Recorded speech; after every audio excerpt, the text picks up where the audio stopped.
Eh bien, très cher et abonné sur notre chaîne YouTube. Maintenant, ici, vous voyez que ici, maintenant, ce sont les différents modes de déformation. Ici, comme vous voyez là-bas, nous avons cliqué ici.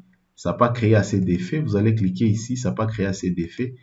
Mais ici, déjà, vous voyez que les bâtiments commencent à avoir un certain comportement, face au passage, par exemple, d'une charge dynamique. Et puis l'amplitude ici, je peux mettre par exemple 35. Vous voyez? Et voilà, vous pouvez cliquer ici. Vous voyez comment est le bâtiment. Tu vois déjà ces premiers modes de déformation ici avec la fréquence avec la fréquence de 4.94 Hz. Voilà la partie la plus instable. C'est cette rampe ici. Et puis avec cette fréquence ici, vous voyez le bâtiment a tendance de faire une torsion. Vous voyez? Vous voyez? Avec cette fréquence ici, vous voyez que cette partie de voile aussi est susceptible à une déformation. Tu vois que a tendance à partir au fait là-bas donc. Et puis par après, on peut aller ici. Vous voyez l'autre différent type de déformation ici. Vous voyez la partie qui a tendance à se déformer. Ici, vous voyez les éléments les plus instables. Et là-bas, vous voyez encore une fois. Donc déjà, ça te donne les zones les plus susceptibles. Là où vraiment il faut travailler, vérifier les calculs avec, quand vous allez faire les dimensionnements, faire un très bon choix de ferraillage, s'il faut ajouter d'autres poutres secondaires pour rendre cette rampe-là plus stable. S'il faut ajouter des colonnes connexes et tout ça, 0 ici, vous voyez, voilà la déformation ici qui est là-bas. Vous voyez, si je clique ici, vous voyez là-bas les déformations. Ici, vous voyez. Ici, vous voyez. Là-bas, vous voyez. Ici, vous voyez. Là-bas, vous voyez. Ici, vous voyez. Là-bas, vous voyez l'élément qui est susceptible. Ici, tu vois. Ici, tu vois. Là où se passe la déformation. Vous voyez là-bas aussi. Tu vois. Vous voyez encore une fois. Vous voyez l'endroit là où va avoir de problème. Tu vois là-bas. Tu vois cette déformation-là. Ainsi de suite. Vous voyez là-bas. La zone la plus instable, tu vois là-bas, on doit ajouter par exemple des colonnes ici, parce que si tu vois 32e et mode de déformation, tu vois que là-bas, il y a un problème déjà sur cette voie-là. Ici aussi, tu vois là-bas les déformations ici aussi, les déformations là-bas, les déformations là-bas, les déformations ici, et là-bas, et là-bas. Tu vois que notre structure, on doit vérifier tous ces éléments-là. Quand on clique sur toiture, c'est ici qu'il y a des problèmes. C'est juste là-bas.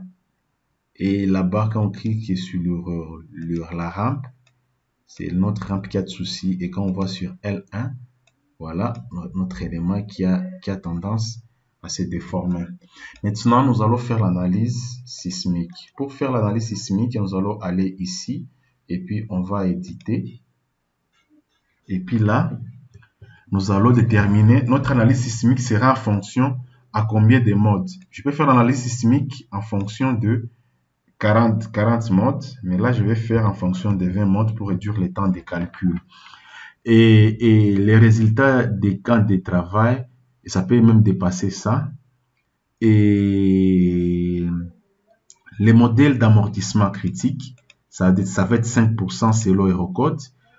La rigidité, donc la rigidité au cisaillement ici, et ça va être des 100. L'effet, ça sera considéré. Et puis par après ici, c'est l'excentricité accidentelle. L'excentricité accidentelle par rapport à notre élément de structure, ça va varier de 5 dans le sens X et dans le sens Y aussi 5. Les types de combinaisons avec les effets directionnels des composantes et des actions sismiques. Nous avons les SRSS, la méthode, là c'est, vous pouvez faire robot, SRC, tout ça, ça expliqué, on ne peut pas expliquer tout ça ici directement, ou la méthode de Newmark. Alors ici, on va seulement rester ici avec Combination Factor for Secondary Direction avec 0.3. Et directement ici, si vous doutez, vous pouvez seulement copier ça. Vous allez aller dans Errorcode 8 et cette partie, tout ça expliqué dedans. Tu vois qu'on ne fait rien de tout de ce qui n'est pas le temps. Le masse affecté ici pour le camp, ici, vous pouvez par exemple sélectionner ici et modifier ces valeurs ici, les travail et tout de ces éléments ici, auxquels je vais en tenir compte et la rampe aussi. Les taux de travail, par exemple ici, 30%, ça va. Ici, les masses affectées, la masse sera affectée à 30%. Ici, la participation des masses dans le sens Y, ça va être de 90%. Dans le sens X, c'est de 90%. Et aussi, la rigidité, la période de T, vous pouvez déterminer ça. Mais nous, on va laisser que le logiciel calcule. Les spectres de calcul. Pour les spectres de calcul, nous allons déterminer les PGA, les Peak Ground Acceleration. Le PGA, les Peak Ground Acceleration, c'est une accélération des zones qui varie d'une région à l'autre. Ces valeurs ici, c'est l'Eurocode 8 et la norme parasismique algérienne RPA 99 modifiée 2003 varie d'une région à l'autre, d'un pays à l'autre. Ces valeurs ici, ces données sont données par des structures ou des organisations volcanologiques de votre pays. Par exemple, chez nous, en République démocratique du Congo, nous avons l'OBG, l'Observatoire volcanologique de Goma. C'est là où vous pouvez trouver cette valeur. Ça vous donne les PGA de chaque site où on retrouve des activités sismiques, où il y a des fractures. La faille, là où est passée cette force-là d'effondrement que vous connaissez, le Rift Valley. Et là, nous allons, les types de sols, c'est le record 8, tu vois. Nous allons prendre le sol C. Vous voyez, et là, tu vois qu'il s'achète parce qu'il y a des fortes activités. Les courbes de spectre de réponse, c'est l'Eurocode. Vous voyez là-bas, Eurocode 8, c'est la norme américaine, la norme allemande, c'est les normes suisses. Tu vois directement quand tu cliques, ça varie, ça dépend. Tu vois ici des normes canadiennes, les normes italiennes, tu vois la norme chinoise, tu vois ici. Ça dépend maintenant des exigences d'un cahier des charges. Les normes japonaises, ça dépend d'un projet à l'autre. Mais nous allons travailler avec la norme européenne. Vous voyez là-bas, nous sommes en Afrique et la valeur des PGA ici, moi je vais donner 1.2. 1.2. D'après les calculs. Parce que ça dépend, par exemple, des tremblements, des magnitudes dans l'autre. Maintenant, ici, et vous pouvez ajouter d'autres éléments, par exemple, ces facteurs ici. Vous pouvez vérifier tout ça. Les constantes d'accélération, mais il faut laisser ça comme ça, le logiciel va calculer directement. Et ici, maintenant, vous voyez, avec cette valeur qui varie ici, ça va nous donner, dans le sens X, Y, Z, les courbes de spectre de réponse. Cette spectre-là, élastique, cette courbe-là, ça va être la courbe élastique ou la courbe avec la conception. Tu vois, quand c'est avec la conception, vous allez donner et donc la courbe des spectres de réponse conçue, tu vois. Et puis là, vous allez donner les facteurs ici, les facteurs de sécurité et tout ça. Nous allons concevoir ça, c'est conçu. Maintenant, pour les résultats, on va laisser ça. Et puis par rapport, nous allons lancer nos calculs. Vous voyez directement.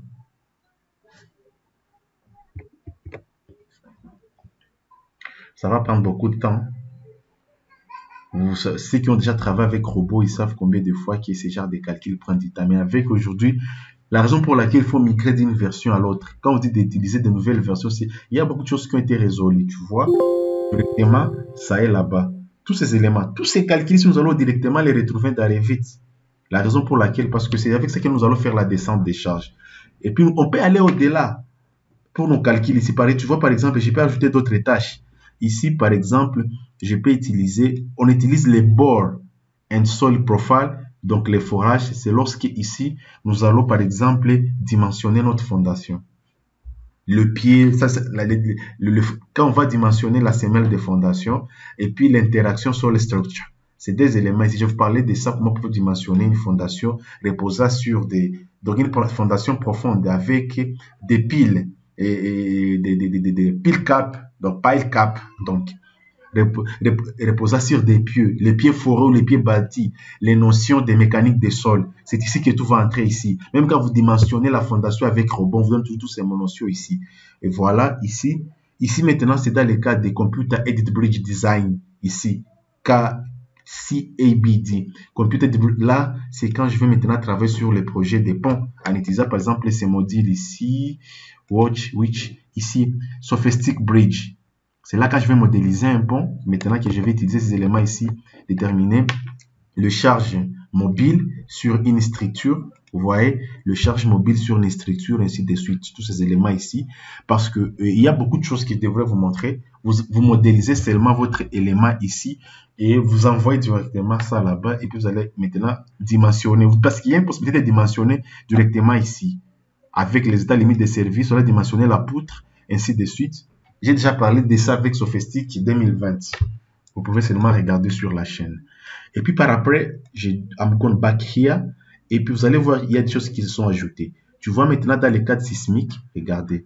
Tu vois maintenant dans les cadres sismiques, ça montre maintenant les différentes déformations de notre structure. Tu vois ici, tu vois là-bas. Vous voyez là-bas, tu vois. Et puis là maintenant, tu as une possibilité, par exemple, d'amplifier ça. Tu vois comment la structure se déforme. Et puis maintenant, tu peux faire une rotation à partir de 10. Tu vas voir. Tu vois qu'il y a une déformation continue sur votre élément de structure. Tu vas voir. Ça maintenant, c'est quand il y a cette valeur-là d'accélération que nous avions donnée sous excitation dynamique et ses effets à fonction des zones avec des fréquences excessives aussi, tu vois. Et puis par après, ici, il peut y avoir les torsions, les twists, que nous appelons les twists. Vous voyez là-bas. Tu vois comment la structure se déforme ici. Je peux rentrer là-bas. Tu vois. Vous voyez comment il y a une déformation de la structure. Tu vois comment tous les éléments basculent sous effet dynamique. L'objectif de l'analyse dynamique, ce n'est pas d'écrire les séismes. L'objectif de l'analyse dynamique, c'est de réduire les effets du séisme sur le bâtiment. Voilà. Et puis par après, avec Sophistic 2023, vous voyez. Et puis ça aussi, vous voyez comment est cette déformation. Vous pouvez voir au niveau d'ici, vous pouvez faire des captures d'écran que vous pouvez peut-être présenter dans votre projet, ainsi de suite. Et puis par après, nous allons aller ici. Ici aussi, sous effet dynamique. Ça, c'est sous les effets des séismes. Vous voyez avec les séismes. Ça, c'est sous les effets des modes propres de déformation. Tu vois, ça touche beaucoup plus les planchers parce que là, nous convertissons les charges à masse. Et ce sont les masses sismiques qui sont toujours conservées dans des planchers. Vous voyez la déformation. Et là, vous pouvez, l'amplitude, on peut le mettre même à 50 quand même. On ne peut pas exagérer. On peut le mettre même à 30. Ah, là, c'est... sorry. Voilà. Tu vois là-bas, un peu au moins c'est expliqué. Tu vois que ça touche beaucoup plus les planchers, les éléments, tu vois. Vous voyez, ainsi de suite. Maintenant, quand nous avons tout ça, quand on a déjà fait tout ça, maintenant on peut aller ici pour avoir les reports. Vous aurez maintenant les courbes de spectre des réponses. Ici, ça va donner les calculs des propriétés d'étage. Ça te donne l'altitude de chaque étage et sa hauteur, mais aussi les centres de masse et de rigidité. Vous voyez, ici, ça te donne les centres de rigidité, donc les centres de gravité. Ça te donne l'accélération de chaque plancher, d'éléments de chaque plancher. Et puis ici, les filtrages des modes propres de déformation. Ça te donne la somme des masses totales effectives, c'est à 90%. Et puis ça va maintenant la réponse de la structure. Ça, c'est les résultats des modes propres. 15 modes propres, les accélère. Donc,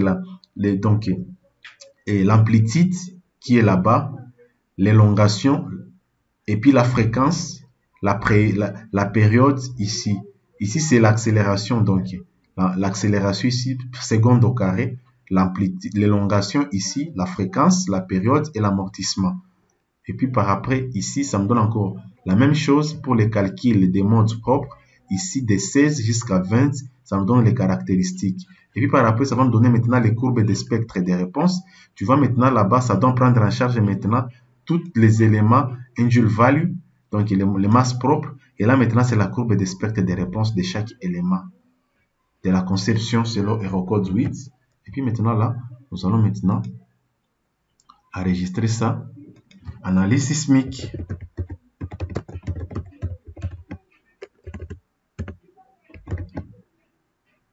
Je clique OK. Et puis par après,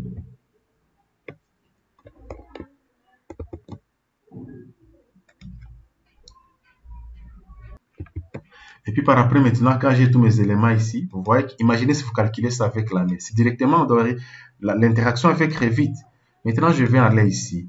Vous voyez, quand je suis ici maintenant pour que ce chargement, si je ne veux pas le voir, je mets VG, je viens ici. Je n'ai pas besoin, par exemple, de voir les charges qui sont appliquées. Ici, voilà. Voilà.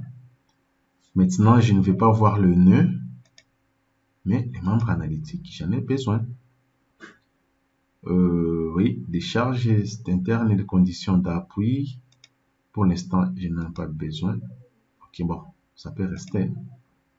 Je clique OK. Maintenant, ici, je vais rentrer là-bas. Maintenant, je vais rentrer ici dans Sophistic, ici. Et puis maintenant, je vais aller ici, afficher. Vous voyez, quand j'ai cliqué sur afficher ici, vous voyez, directement, ça va importer tous les calculs que j'ai fait dans Sophistic là-bas. Ça va charger tout. Vous voyez là-bas. Et puis maintenant, tous les éléments, vous allez les voir ici. Tous nos éléments, vous allez les voir ici. Vous allez voir tous nos chargements qui sont là-bas. Vous allez voir tous ces résultats-là des poteaux et tout ici, les cas de charge. Vous voyez tous ces éléments ici. C'est maintenant, après que nous ayons fait les take load down, la descente des charges, que nous allons passer par l'analyse RDM. Quant à moi, je vous dis merci et on se retrouve à la prochaine vidéo.